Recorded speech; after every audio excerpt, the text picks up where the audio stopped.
O Corinthians está vivendo um dos melhores momentos da temporada, mas tem um detalhe que não está batendo, e quase ninguém está prestando atenção nisso. Dentro de campo, o time encaixou. Resultado, desempenho, identidade, tudo começa a apontar para um crescimento real. Só que fora dele, o cenário é outro. Teve jogador abrindo mão de dinheiro para continuar no clube, e isso não é sinal só de comprometimento. Já te conto o que isso realmente significa. E não para por aí. A diretoria já está se movimentando no mercado. Mas o tipo de contratação que o Corinthians está buscando revela um limite que começa a aparecer agora.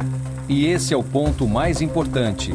Porque enquanto o time cresce dentro de campo, existe uma pressão silenciosa fora dele que pode definir até onde esse projeto vai chegar. A questão é simples. Isso é o começo de algo sólido, ou um momento que pode mudar muito mais rápido do que parece? Fica comigo porque o que está acontecendo no Corinthians não é tão simples quanto parece. Antes de seguir, só confere uma coisa para mim. Você já é inscrito no Código da Fiel? Se ainda não for, se inscreve para acompanhar tudo desde o começo, sempre direto, sem exagero. E claro, ajudar a gente a chegar nos primeiros 1000 inscritos. Agora vamos ao vídeo. O Corinthians venceu o Peñarol. Mas o que aconteceu na Neoquímica Arena vai além de um simples 2-0. A vitória mantém o time com 100% de aproveitamento na Libertadores e isolado na liderança do grupo. Só que o ponto central não está no resultado, está no comportamento do time em campo. Desde a chegada de Fernando Diniz, o Corinthians começa a apresentar um padrão mais claro. A equipe controla mais a bola, sustenta a posse e constrói as jogadas com paciência. Contra o Peñarol, isso não apareceu em momentos pontuais. Foi dominante. O primeiro gol saiu em bola parada, com Gustavo Henrique. Um lance específico. Mas o segundo explica melhor o momento. Yuri Alberto participa da jogada e Lingard aparece bem posicionado para finalizar. O primeiro gol dele na Libertadores acontece dentro de uma construção que já começa a se repetir. E isso muda a leitura. Não é apenas uma vitória. Existe um modelo sendo aplicado. E, mais importante, começando a funcionar com diferentes peças. Quando jogadores que chegaram recentemente passam a responder dentro do sistema, o nível coletivo tende a subir. Com 9 pontos, o Corinthians não apenas lidera. Ele se coloca em uma posição confortável dentro do grupo, com vantagem clara sobre os adversários. A classificação deixa de ser uma disputa aberta e passa a ser um cenário bem encaminhado. Mas é aqui que surge o ponto que exige atenção. Esse nível ainda não aparece no Campeonato Brasileiro. A equipe segue na parte de baixo da tabela e convive com uma realidade diferente daquela vista na Libertadores. O próximo jogo, fora de casa, ganha um peso maior justamente por isso. Porque o cenário agora não permite apenas análise isolada. O Corinthians já mostrou que pode jogar em alto nível. A dúvida passa a ser outra. Esse desempenho é o início de uma evolução consistente, ou um recorte que ainda não se sustenta quando o contexto muda? Fernando Diniz falou depois da vitória. Mas o que ele revelou vai muito além do que acontece dentro de campo. O Corinthians venceu o Peñarol, manteve o 100% na Libertadores e assumiu a liderança do grupo. Só que, nos bastidores, o treinador deixou claro que a mudança no time não começou no jogo. Começou no CT. Diniz destacou algo que normalmente passa despercebido: o ambiente. Segundo ele, existe hoje uma integração real dentro do Corinthians. Comunicação aberta, proximidade entre setores, participação de todos, não só jogadores e comissão. E isso pode parecer detalhe, mas não é. Times organizados dentro de campo quase sempre refletem o que acontece fora dele. Quando o ambiente funciona, o desempenho tende a acompanhar. E é exatamente esse tipo de construção que Diniz tenta consolidar desde que chegou. Mas esse tipo de evolução também levanta uma questão. Até que ponto o ambiente sustenta o desempenho? E até que ponto o desempenho é o que mantém esse ambiente funcionando? O próprio Diniz reforça que não trabalha sozinho. Existe uma soma de forças entre diretoria, comissão e funcionários. Uma estrutura que, segundo ele, fortalece o Corinthians no dia a dia. E aqui está o ponto que muda a leitura. Essa melhora não está ligada apenas à parte tática. Existe uma mudança de comportamento acontecendo dentro do clube. Jogadores mais conectados, ambiente mais leve, sensação de pertencimento. Só que isso, por si só, não garante resultado. Apesar do bom momento na Libertadores, o Corinthians ainda enfrenta dificuldades no Campeonato Brasileiro. A equipe segue na parte de baixo da tabela e precisa reagir rápido para não transformar esse contraste em um problema maior. Ou seja, o Corinthians mostra sinais claros de evolução nos bastidores. Mas a dúvida que fica é mais incômoda: esse ambiente mais forte à base de uma consistência real, ou algo que só se sustenta enquanto os resultados ajudam a manter esse clima? O Corinthians volta a campo neste domingo, mas o jogo contra o Mirassol carrega um peso muito maior do que parece. O time chega embalado pela campanha perfeita na Libertadores. 3 jogos, 3 vitórias, liderança isolada e, mais do que isso, um padrão começando a aparecer com Fernando Diniz. Só que, quando muda a competição, muda também a realidade. No Campeonato Brasileiro, o cenário é outro. O Corinthians ainda ocupa a parte de baixo da tabela e precisa pontuar para não se aproximar da zona de risco. E é justamente esse contraste que transforma esse jogo em algo mais relevante. Porque não se trata apenas de mais uma rodada. É um teste direto de consistência. A tendência de manutenção da base que vem jogando, com nomes como Hugo Souza, Garro, Lingard e Yuri Alberto. Ou seja, não é um time alternativo. É o que o Corinthians tem de mais próximo do ideal hoje. E isso aumenta a responsabilidade. O Mirassol, mesmo pressionado na tabela, joga em casa e vê no confronto uma chance clara de reação. Para eles, é oportunidade. Para o Corinthians, é obrigação. E aqui está o ponto que muda a leitura. Ganhar na Libertadores gera confiança. Mas é no Brasileirão que o cenário se define. Um tropeço fora de casa pode mudar rapidamente a percepção sobre esse momento do time. Ou seja, o Corinthians chega mais organizado e mais confiante. Mas agora precisa provar algo diferente, que consegue repetir esse nível quando o contexto muda e a pressão aumenta. Porque a boa fase existe. Mas, se ela não aparecer aqui, começa a surgir uma dúvida inevitável. Esse crescimento é sustentável, ou ainda depende de um cenário específico para acontecer? O Corinthians ganhou um problema que vai além de um simples desfalque. A suspensão de André por 2 jogos no Brasileirão não impacta apenas a escalação. Ela expõe um ponto que começa a preocupar dentro do elenco. O volante foi punido após a expulsão contra o Vasco, em uma entrada dura. E o detalhe que muda a leitura é que essa não foi uma situação isolada. É a segunda expulsão em pouco tempo. Antes disso, André já havia sido expulso em outro jogo por comportamento inadequado. Ou seja, não se trata apenas de um lance específico, mas de um padrão que começa a se repetir. E isso muda completamente o peso da situação. Porque quando um jogador jovem comete um erro, é compreensível. Mas quando o erro se repete em sequência, o impacto deixa de ser individual e passa a afetar o coletivo. O Corinthians perde uma peça importante por 2 rodadas. E, ao mesmo tempo, precisa lidar com um comportamento que foge do controle dentro de campo. E aqui entra um ponto ainda mais delicado. André vinha sendo valorizado, despertando interesse do futebol europeu e sendo tratado como um ativo importante do clube.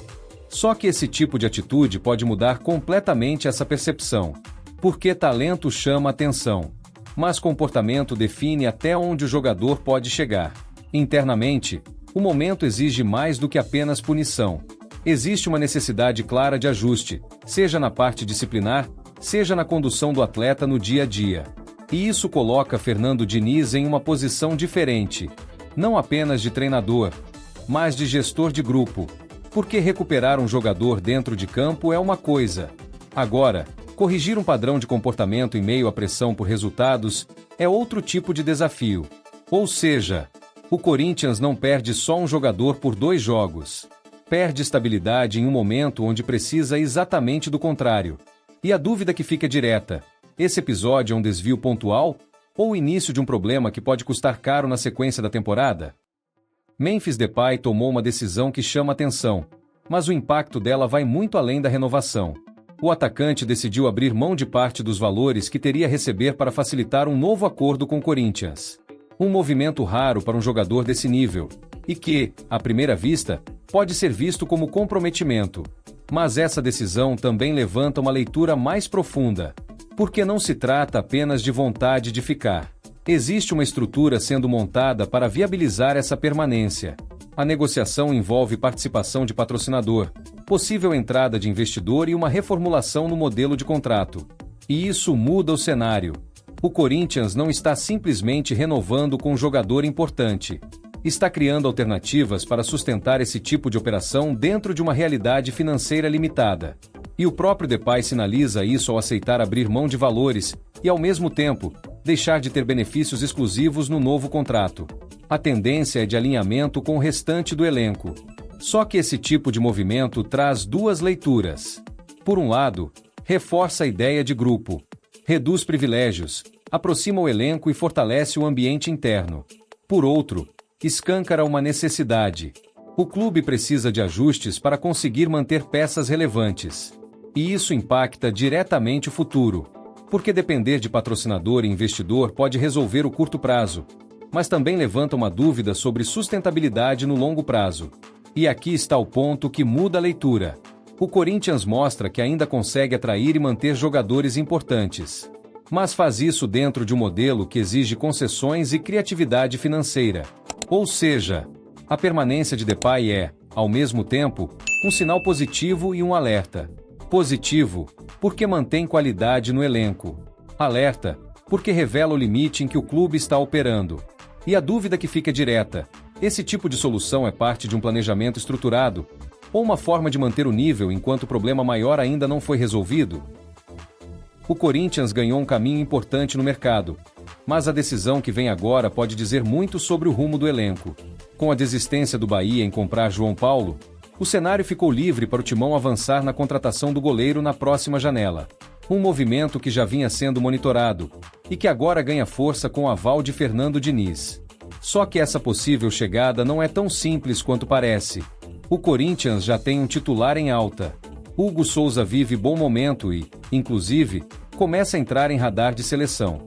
Ou seja, não existe uma carência clara na posição. E isso muda completamente a leitura. A busca por João Paulo não é para resolver um problema imediato. É uma tentativa de aumentar o nível de competição interna e dar mais profundidade ao elenco. O que, na teoria, fortalece o time. Mas, na prática, abre outro tipo de risco. Trazer um goleiro experiente para disputar posição pode elevar o nível, ou pode gerar instabilidade se o papel de cada um não estiver bem definido. Principalmente em um momento onde o titular vive boa fase. E tem mais um ponto que pesa nessa decisão. João Paulo vem de um período com pouca sequência. Não se firmou no Bahia e também não deve ser reintegrado ao Santos. Ou seja, é um jogador que chega com experiência, mas sem ritmo recente. Isso exige contexto, porque contratar sem custo alto pode parecer uma boa oportunidade, mas também pode virar investimento sem retorno se não houver clareza no uso do atleta. E aqui está o ponto que muda a leitura. O Corinthians não está apenas buscando um reforço. Está começando a moldar o elenco dentro da ideia de Fernando Diniz, com peças específicas para sustentar o modelo de jogo. Ou seja, a possível contratação de João Paulo não resolve um problema evidente. Ela cria uma nova dinâmica dentro do elenco. E a dúvida que fica é direta: essa movimentação vai elevar o nível competitivo do time? Ou pode gerar um desequilíbrio em um setor que hoje funciona? O Corinthians já começa a se movimentar no mercado, mas o alvo escolhido diz mais sobre o momento do clube do que parece. A possibilidade de contratar William José surge em meio a um cenário que preocupa internamente. O clube entende que pode perder Yuri Alberto na próxima janela, e não quer ser pego de surpresa. Só que a decisão não se limita à reposição. Mesmo sem uma saída confirmada, a diretoria já trabalha com a necessidade de reforçar o ataque. E isso revela uma mudança importante na forma de montar o elenco. Antecipação. A ideia é não esperar o problema acontecer para agir. Por isso, o nome de William José ganha força, com a possibilidade de um pré-contrato a partir de julho. E aqui está o ponto que muda a leitura. O Corinthians não está entrando em disputa direta por grandes nomes. Está buscando oportunidades de mercado com custo controlado. Jogadores experientes, com salário dentro da realidade e sem necessidade de alto investimento inicial. O que, por um lado, mostra organização. Mas, por outro, impõe limites claros. William José é um atacante com histórico relevante, experiência internacional e presença diária. Um perfil que pode agregar, mas que dificilmente representa uma mudança de patamar no time. E isso precisa ser considerado. Porque montar elenco com jogadores seguros reduz risco, mas também reduz teto de crescimento. E o Corinthians parece operar exatamente nesse equilíbrio. Sem grande margem financeira, o clube prioriza movimentos estratégicos, mesmo que isso signifique abrir mão de apostas mais agressivas no mercado. Ou seja, a possível chegada de William José não é apenas sobre reforçar o ataque. É sobre como o Corinthians escolhe competir. E a dúvida que fica é direta: esse modelo mais conservador é suficiente para sustentar o nível da equipe? Ou pode limitar o time quando precisar dar um salto maior na temporada? O Corinthians já começa a olhar para o segundo semestre, mas a forma como o clube está se movimentando no mercado revela muito mais do que uma simples busca por reforços. Com a pausa durante a Copa do Mundo no horizonte, a diretoria trabalha internamente para mapear novas opções, principalmente para o ataque, que hoje é visto como a principal carência do elenco. Só que o ponto central não é apenas quem vai chegar, é como o Corinthians pretende contratar. O clube não vive um cenário de abundância financeira. Por isso, a estratégia é clara: buscar jogadores livres no mercado, sem custo de transferência, repetindo o modelo que já vem sendo aplicado nas últimas janelas. E isso muda completamente a leitura. O Corinthians não está competindo no mercado tradicional. Está operando dentro de oportunidades específicas, onde o custo é controlado e o risco financeiro é reduzido.